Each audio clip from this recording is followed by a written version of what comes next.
So today we're gonna talk about Seth's blog, or we're gonna just read a few of his blog posts, and afterwards I'm gonna eat something. Just been working out. I've actually came home relatively early today, so it is only 6 p.m. right now. But yeah, anyway, this is not the topic of the video, but it is about Seth's blog. And the first one is gonna be predicting the future. But let me first of all make sure that it is the newest one, and it apparently is. So humans do it all the time, sometimes with great success, not just easy to measure and profitable endeavors like sports betting or the stock market, but essential human interactions like what's the best way to welcome a kindergarten student on the first day of school, or if we arrange the intersection this way, traffic will flow better. In matters of public health and engineering, the ability to have a good idea about the repercussions of our work is urgent. When dealing with a prognosticator, it's worth asking 3 questions. The first one is, what is your track record? It's unlikely we'll be right every single time, but once we adjust for luck and statistical anomalies, do you regularly outperform the others, or are you simply loud about it? The second one is, can you show your work? It's hard to trust someone who has a secret method, while this might be a competitive requirement. It's more likely that the person has simply had a lucky streak. Streaks are statistically likely. And the last one, the third one, is, have you taught your method to others? This is a variation of the previous question. If people are using the method to successfully predict the future in other areas, then we are seeing a resilient and robust approach to understanding how the world works. Rules of thumb, the topic of my very first book, co-authored 34 years ago, are a stand-in for the sort of rigor that is far more common today. With our predictions etched into the memory of the internet and more data available than ever before, we ought to be better at predicting what's going to happen next and determining who's good at that and who isn't. But belief is a strong force, wildly held, and sometimes it takes us a while to realize that confidence and volume are not a replacement for seeing things as they are and understanding how they work. I think it is an amazing post or piece around things that you can really translate into a lot of different areas in life. As he said, the stock market, as he also pointed out, like just some engineering things like, okay, where should I put the stop sign so that the traffic flows as best as it can? and so on. Like, I think being able to quote unquote predict the future, even though it definitely isn't easy, but pointing out these few points that he pointed out, obviously, I think it truly makes sense. I mean, if you just have a track record of pretty much predicting things and then also probably solving them, and if you can teach it and if you can show it, I think it is actually very good points there. And there's actually not so much to add, which I think is often the case for or with Seth's postings, because he is an incredible thinker. It is insane. He is so smart, I would say. By the way, this is from December the 8th, 2020. The best year of my life. Well, it actually depends on how you think about it, On getting a fancy MBA, which is the next article that I'm going to read. If I was admitted to a prestigious business school and scheduled to begin in January or even September, I'm pretty sure I would defer, whatever this means. Postpone, put off, adjourn, delay, hold off, or over. Take a gap year or take 2. For many students, the most important parts of the top tier MBA are getting in and getting out. It is about selection and certification, which indeed is the case. I mean, if you do have a certification from the Harvard Business School or from Stanford or from just prestigious college, very important to point out, prestigious college, not good college or university or whatever the fuck you want to call it. It is prestigious, and it's, takes quite a lot of money to get into them.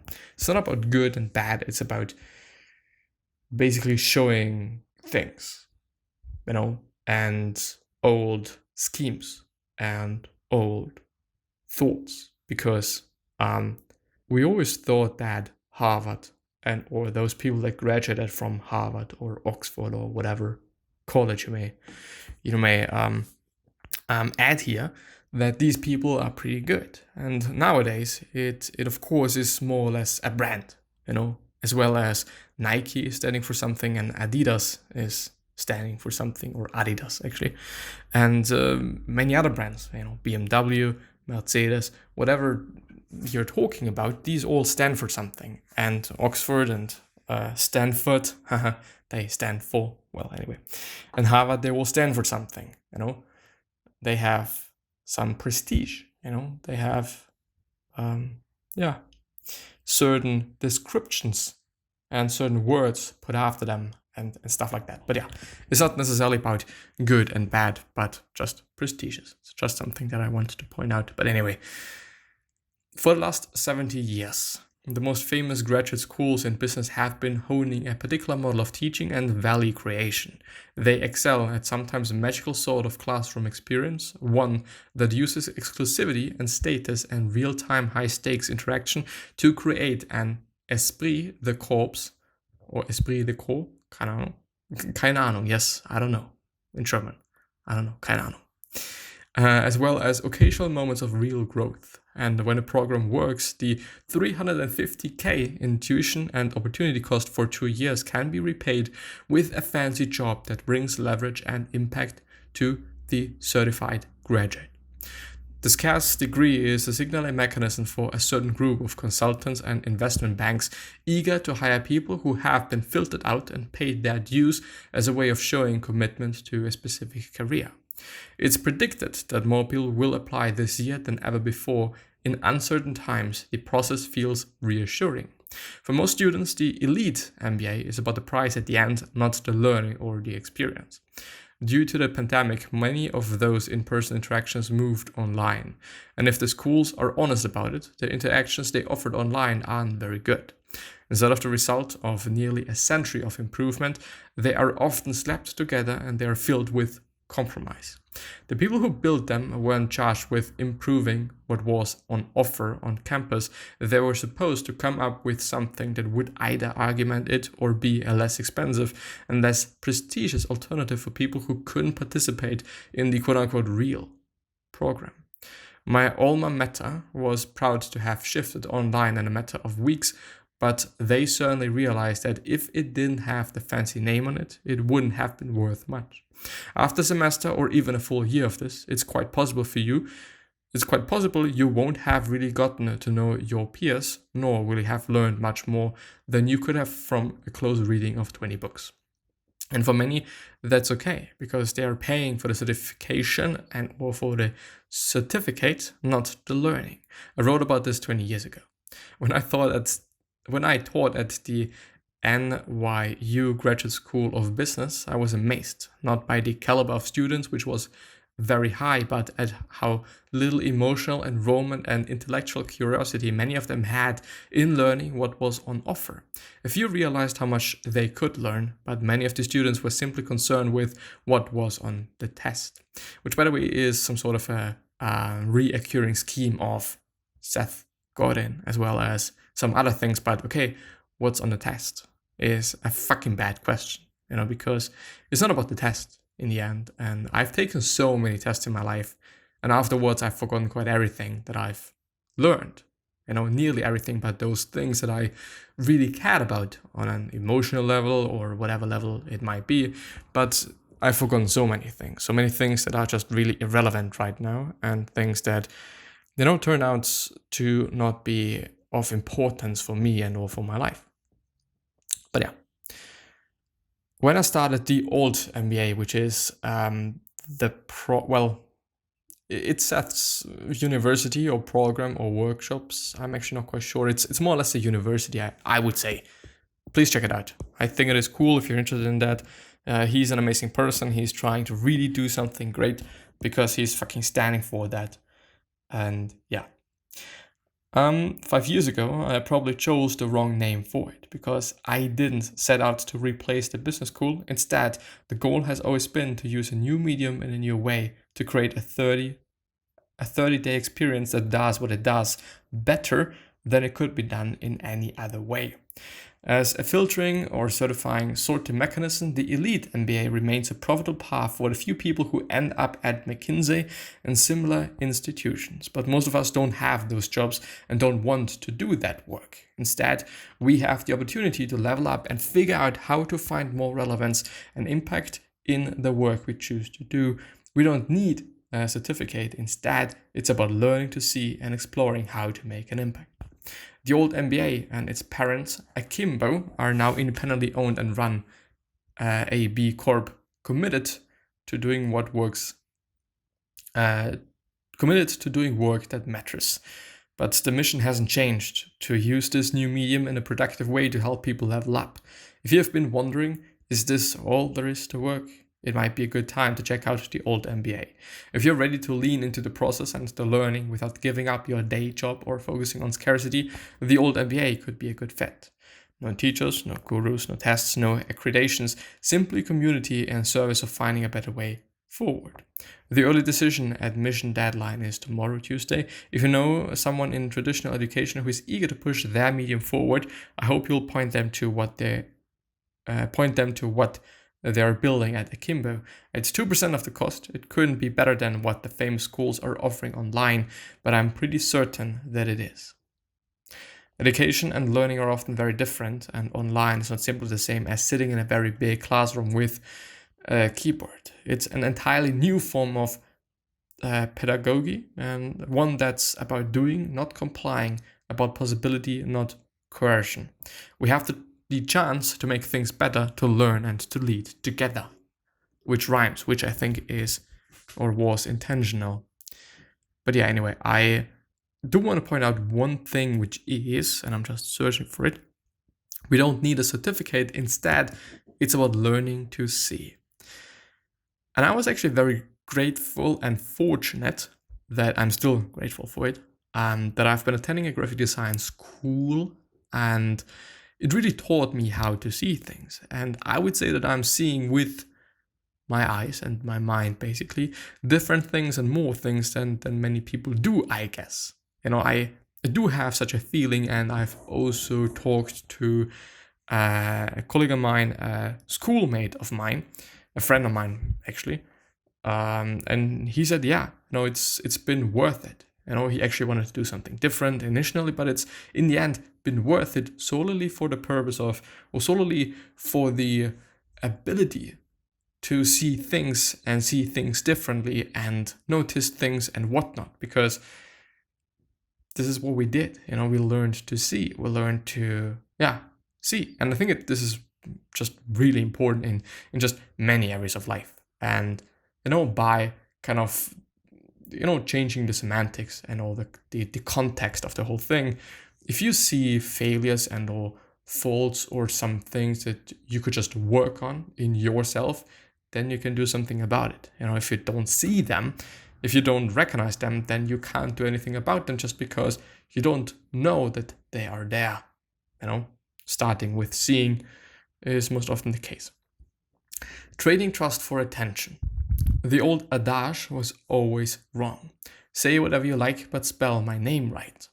And now it's even more of a trap. The temptation to get the word out is overwhelming. There is so much noise and so much hustle going on that we might believe that it's okay to trade our standards and principles and position for some attention, at least for a minute or two.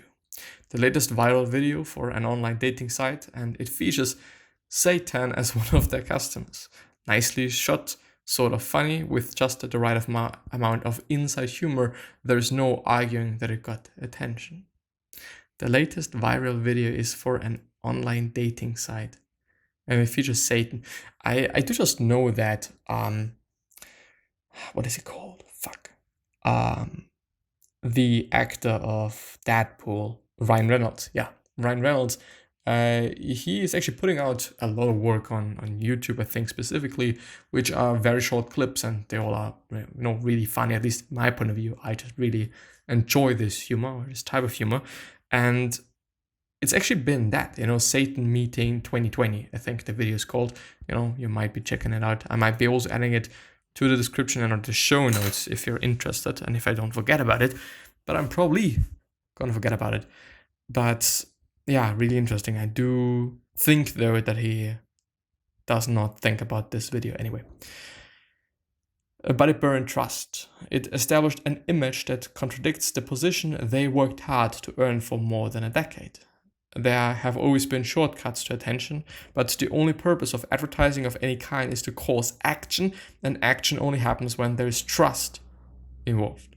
And if there's only attention, by putting out 3 million things that nobody fucking cares about, guess what? You get the attention, but you don't get the trust, and, neither are you gonna get the action. Treats.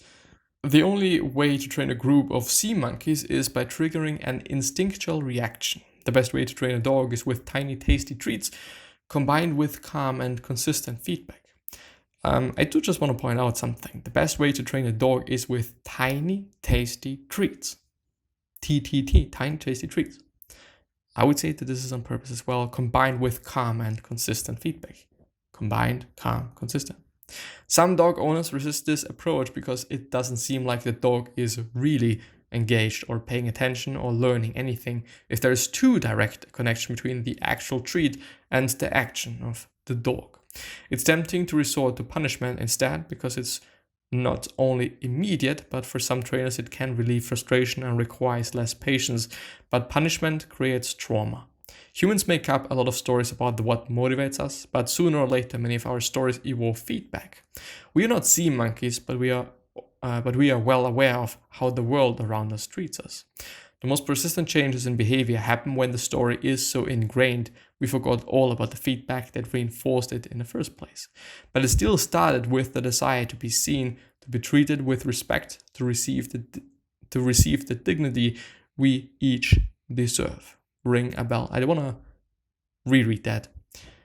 Humans make up a lot of stories about what motivates them, or motivates us, but sooner or later, many of our stories involve feedback. We are not sea monkeys, but we are all well aware of how the world around us treats us. The most persistent change in behavior happens when the story is so ingrained we forget all about the feedback that reinforced it in the first place. But it still started with the desire to be seen, to be treated with respect, to receive the dignity we each deserve. Yeah, I don't know. I would definitely just say that, if you punish somebody, there's going to be some traumas, in the end. Because, of course, you might think, well, it's just a hit, it's just a bit of not playing video games. It's just a bit of whatever it might be. But the kid or the person you're trying to train or the person that you're in the end punishing, this person is going to see things completely differently than you're seeing them. And this is always going to be the case. People are always going to see things in a different light as you're seeing them.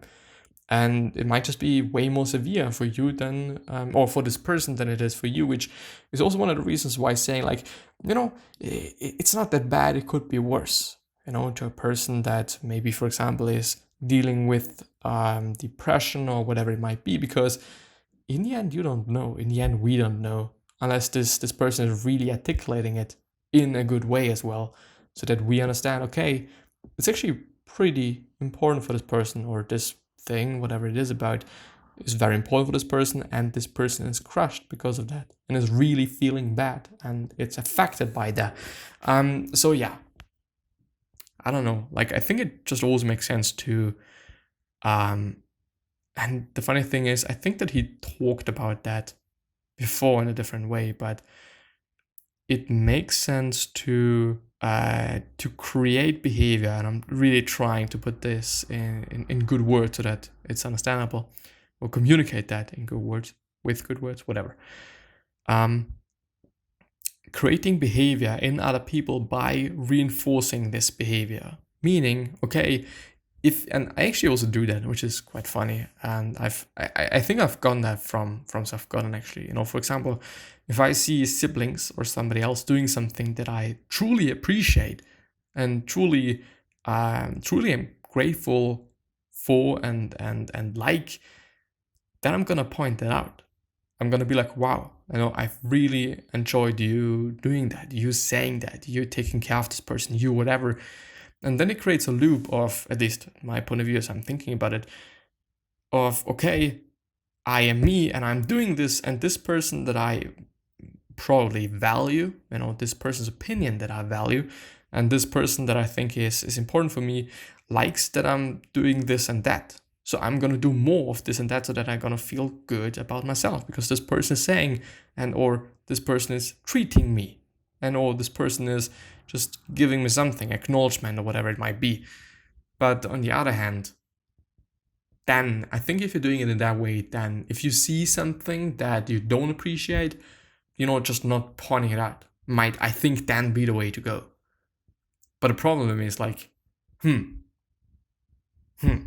yeah, I don't know. And I just think about the fact whether this is actually also creating trauma, like, okay, daddy doesn't like me anymore just because I've done this and that. But I think it's not creating as much trauma as being, being treated with violence, whether it's actually verbally or physically or, mentally, I guess, and so on. But yeah, just some thoughts. Maybe you can do something with that. Insultation from the user experience. I think this is going to be the last one. Let's actually see how long the episode is. I actually really enjoy only talking. It's actually already 22 minutes. Anyway, I really enjoy that. I don't know why, but it is a little bit of a different thing if there's no video. I don't know why. Maybe it's just because I can really concentrate on my voice and on how I say things. I don't know. Insultation from the user experience. When a small enterprise offers a lousy user experience, the person in charge learns about it fast. Customers leave, visitors bounce, complaints roll in, it's expensive, and it undermines the goals of the organization. Fortunately, in a small organization, the person with the ability to make change happen hears about it and can take action. In a large organization, though, like my bank, the resources to make things better are dramatically bigger and largely underused.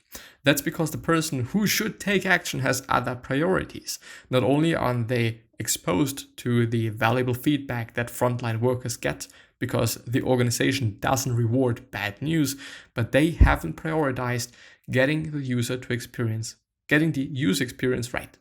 It seems more important to please the boss, go to meetings and keep the numbers on track than it is to fix what might not feel broken.